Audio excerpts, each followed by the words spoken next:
হরিবল হরিবল। প্রণাম জানাই আমাদের পিতামাতার শ্রীযুগল চরণে, যাদের অশেষ করুণায় আজ আমরা এই ধরায় এসেছি এবং ঠাকুরের নাম করছি, সাধুসঙ্গ করছি।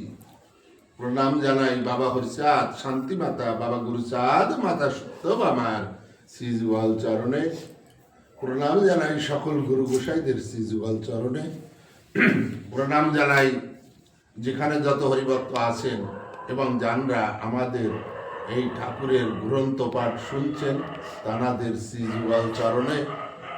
আমাদের এই ঠাকুরের গ্রন্থ পাঠ চলাকালীন যদি কোনো ভুল ত্রুটি হয় ক্ষমা করে দেবেন, আশীর্বাদ করবেন। আমরা যতদিন বেঁচে থাকি যেন সঠিকভাবে ঠাকুরের নাম করে যেতে পারি। জয় হরিবল। শ্রী শ্রী হরি নীলামৃত বদন ঠাকুরের উপাখ্যান।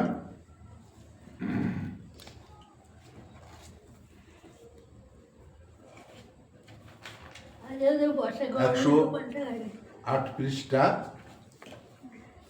আমরা গতদিন পড়েছিলাম যে ঠাকুর বদনকে নিয়ে গাছের একটা গোড়ায় বসছে। সেই গাছের গোড়ায় ছিল একটা বড় সুড়ঙ্গ। সেই সুড়ঙ্গ থেকে একটা কাল ভুজঙ্গ বার হলো, মানে কাল সর্প। তাহলে এখানে কি বলছে ঠাকুর? ঠাকুর বলেন তোর হরি নামে শুনে ভুজঙ্গ বাহির হয়ে চলে গেল বনে। তাহলে এই যে বদন, ওকে যদি কেউ বলতো ও বদন কিছু খাও, খাও হরি। ও বদন অমুকখানে যাও, চলো হরি। এটা ছিল বদনের বল। কারণ বদন কখনো হরি নাম ছাড়া থাকতো না। যেমন আমাদের গোলক পাগল, তার বলছিল সদাই জয় হরি বল, গৌর হরি বল। ঠিক আছে, ঠিক বদন ওই রকম, যে তার মুখে অবিরাম সবসময় হরিনাম। এগুলো ঠাকুরের যারা আকৃষ্ট ভক্ত অন্তরঙ্গ, তারা একমাত্র অন্তরের লোক ছাড়া কাউকে ভাবে না। যেমন ওই যে মঙ্গল যখন কীর্তন করত, তার কোনো দিক বিদিক থাকতো না, সে হরিনামই করতো। মঙ্গলের মুখের তুতু কপ যাইয়ে ঠাকুরের গায়ে লাগতো, ঠাকুর সেইগুলো আরো ভালো করে গায়ে মাখতো, সাবান মাখানোর মতো। তাহলে এরা এক হরি ভিন্ন, কাউকে চিনত না। তাই ওই যখন গাছের গোড়া থেকে ওই কাল ভুজঙ্গ বেরিয়ে এলো, ঠাকুর বদনকে বলছে দেখ তোর এই হরিনাম শুনে এই সুরঙ্গ থেকে কাল ভুজঙ্গ বেরিয়ে বনে চলে গেল। বদনকে বলছে ঠাকুর। কি বলছে? ঠাকুর বলেন তোর হরিনামে শুনে ভুজঙ্গ বাহির হয়ে চলে গেল বনে। ভুজঙ্গের মুখ লাল দেখ দৃষ্টি করে, অবশ্যই ভুজঙ্গ কোনো ধনের অধিকারী। তাহলে কি বলছে? ভুজঙ্গের মুখ লাল দেখো দৃষ্টি করি, অবশ্যই ভুজঙ্গ কোনো ধনের অধিকারী। যে সাপের মুখ লাল দেখবে সে নিশ্চয়ই কোনো গুপ্তধন পাহারা দেয়। এটা ঠাকুরের বাণী। ঠাকুর বলছে বদনকে যে ওই যে কাল ভুজঙ্গ বেরিয়ে গেল, ওর মুখ দেখো লাল দৃষ্টি করে, বা দেখেছো এই লাল ভুজঙ্গ, লাল মুখ কালা ভুজঙ্গ যেখানেই থাকে সে কোনো গুপ্তধনের পাহারাদার।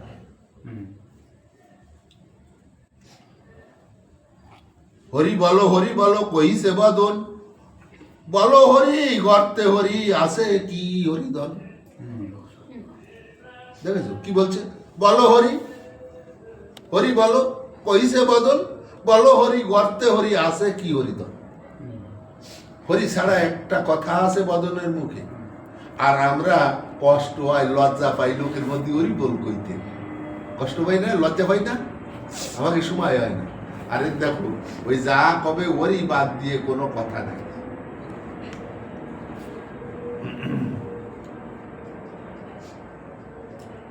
ঠাকুর বলেন তবে কর রে খনন, হরি হরি বলি মাটি কাটিল বদন। ঠাকুর বলছে তো তুমি কি হরিধন আসর মধ্যে দেখতে চাও, তাহলে ওটা খনন করো, মানে ওটা খোঁচো।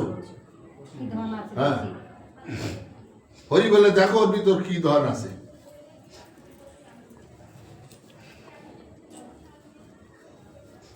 ঠাকুর বলেন তবে করো রে খনন, হরি হরি বলি মাটি কাটিল বাদন, 2 চাপ মাটি ফেলে তার তলায় পাইল ধনের ঘড়া, কালু ব্যাদ প্রায়। যখন 2 কোপ মাটি ফেললো, তার নিচে একটা ধনের ঘড়া, ঘড়া মানে কলসি পেল।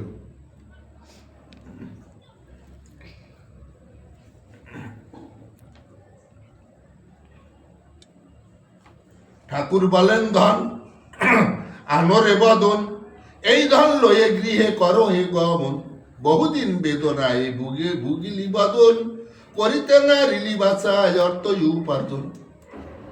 সংসারের কার্য কিছু করিতে না পারো, এই ধন লয়ে সংসারের কার্য করো।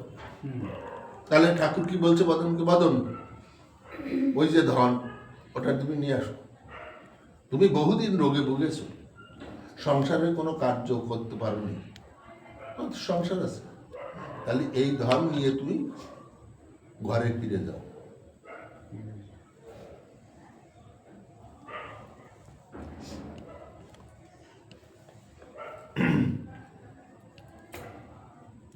তোর হরি নামেতে প্রহরী তুষ্ট হলো, নিশ্চয় বুঝনি দন তোরে দিয়ে গেল। তাহলে এই যে কাল ভুজঙ্গ বেরোলো, কেন বেরোলো? কারণ তোমার মুখে যে হরি নাম, এই হরি নাম শুনে ও আনন্দিত হয়ে ওই ধন তোমাকে ছেড়ে দিয়ে ও বাইরে বেরিয়ে গেল। এই ধনের অধিকারী তুমি। ঠাকুর বলছেন বদন। বদন বলেন হরি, হরি বল মুখে, আমি কি করেছি ধন দিবে কে সে আমাকে। তাহলে ঠাকুর তখন বলছে তোমার মুখের হরি নাম শুনে ভুজঙ্গ তোমার প্রতি সন্তুষ্ট হয়ে এই ধন তোমাকে দিয়ে গেছে, ধন তোমার। বদন বলছে হরি বলে আমি কি কর্ম করেছি তাতে এই ধন দেবে আমারে, আমি কি অনুমত কর্ম করেছি যে যার জন্য এই ভুজঙ্গ সে সাপ, বিষধর সাপ, সে এই ধন পাহারা দিচ্ছিল, আমারকে সন্তুষ্ট হয়ে আমার প্রতি সে এটা ছেড়ে গেল। কি মহৎ কাজ আমি করেছি। কেন হরি মোরে হরি দাও এই ধন, তুচ্ছ হরি ধন হরি দিয়া বোঝ মন।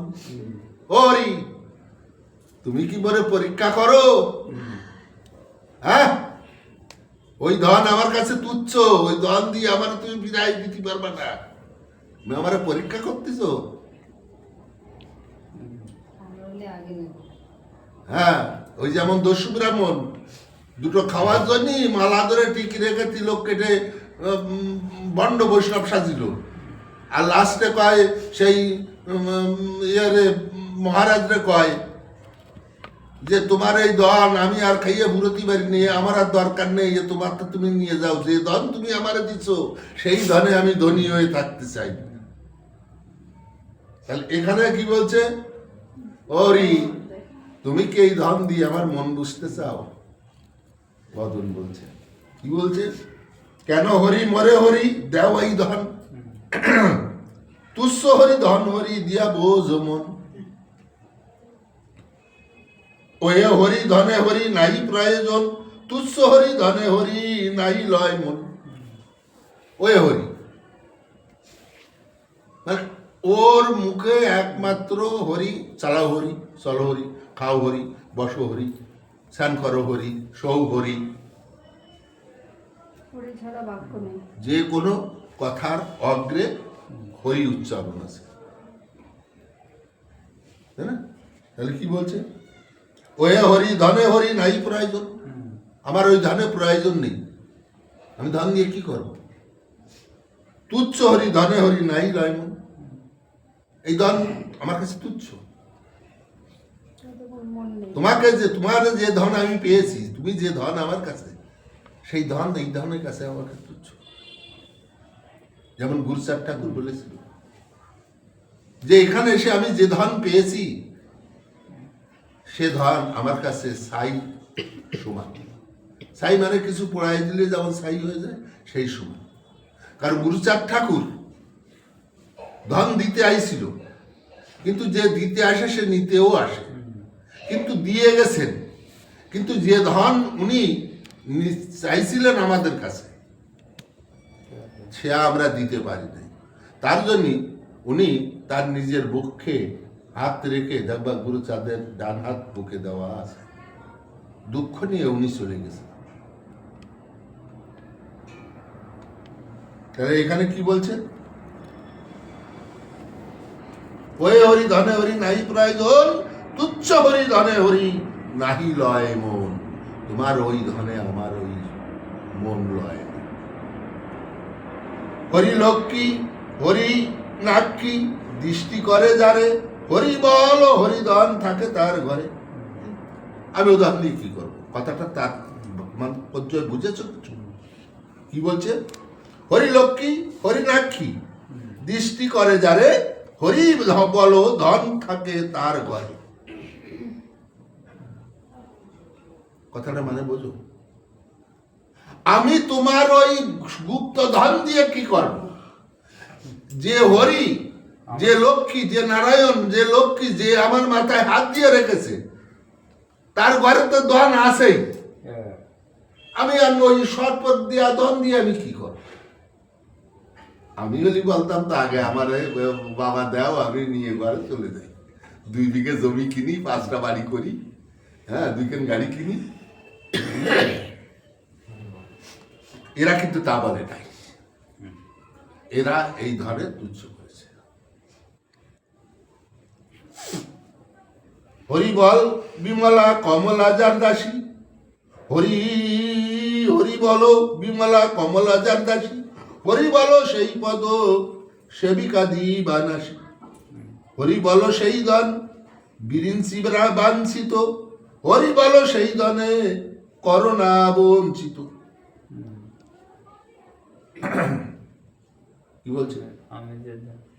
কমলা সেবিত পদ, গায়ের একটা গান আছে না, কমলা সেবিত পদ। কমলাকে লক্ষ্মী, তাই না? সেবিত পদ, কার পদ সেবা করত না?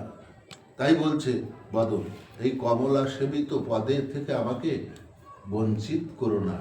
এই ধন দিয়ে, এই অর্থ দিয়ে আমাকে লোভে ভুলাইয়ে, হ্যাঁ, ওইখান থেকে আমাকে কখনো বঞ্চিত করো না।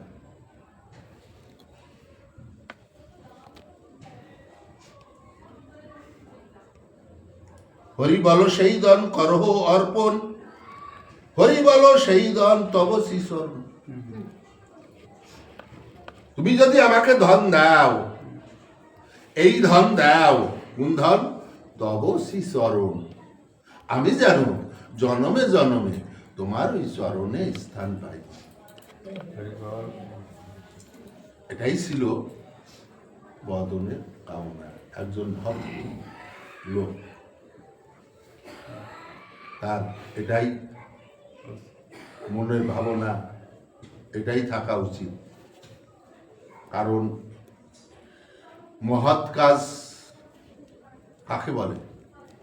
যে কাজের ভিতর নিজের কোনো স্বার্থ থাকে না, সেটাই হয় মহৎ কর্ম। আর যে কাজের ভিতর নিজের স্বার্থ কিঞ্চিত পরিমাণ থাকে, সে মহৎ হয় না।